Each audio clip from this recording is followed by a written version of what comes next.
आप सभी को नमस्कार और दीपावली की हार्दिक शुभकामनाएं। माँ स्वधा आप सभी के जीवन में खुशियाँ बनाए रखें, आप सभी जीवन में उन्नतिशील हों और संतोषी बने।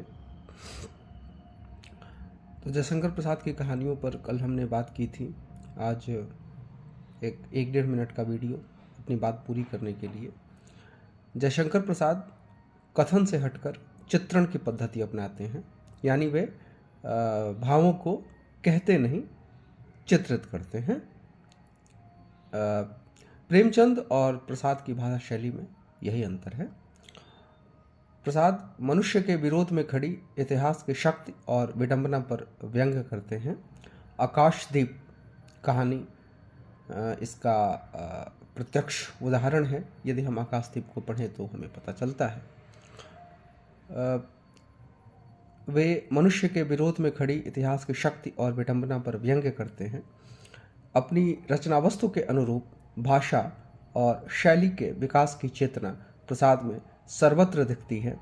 नूरी, घीसू और मधुआ की शैली ठीक वैसी ही नहीं है जैसी पुरस्कार, आकाशदीप और गुंडा की है। आकाशदीप ऐतिहासिक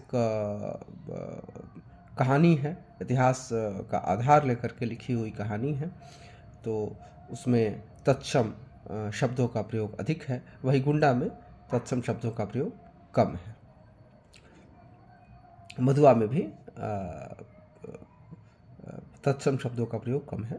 यानी प्रसाद परिस्थितियों के अनुरूप और कहानी के भाव के अनुरूप ही अपनी भाषा शैली को परिवर्तित भी करते हैं।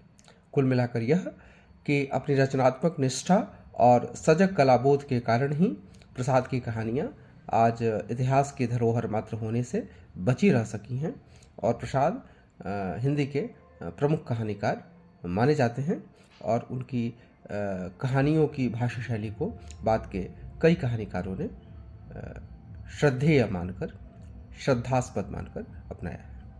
धन्यवाद।